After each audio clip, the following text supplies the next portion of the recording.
there's surprisingly still a large number of enterprises that are on legacy MPLS type of architectures for their enterprise environments, which is about a decade old back. The SD-WAN really happened, the transition started happening about 5 years ago, 6 years ago. And then now the most modern architectures involve SASE and zero trust architectures. The thing that may be compounding the problem with them some is just that legacy networks are pretty complex, pretty built into many of their processes, and doing the pretty big forklift to upgrade those networks is a lot of operational lift that they have to undertake.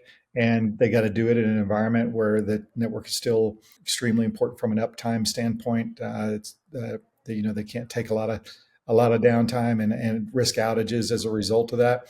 Part of the problem is also that the inventories that they're dealing with often are pretty poor. The records are pretty poor from the networks. Now we have a number of programs where we can come in and do a lot of self-discovery and figure out how things are by running probes into those networks and looking at the architectures. And there's the tools have advanced in that area really well in the last few years to enable that.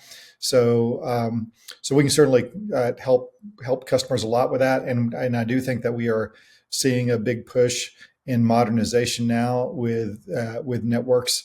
Part of it is being driven by end of life, end of support with those legacy networks, but another big part of it is driven by the security exposures that are becoming bigger and bigger, and if customers don't or enterprises don't modernize those networks, that security issue is a real problem.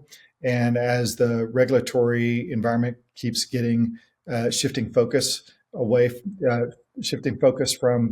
what was before a lot of focus on customer information, guarding customer information and private information, shifting towards security of key infrastructure of key industries, just due to all the geopolitical environment that we're dealing with now, then that is also a driver in pushing that modernization.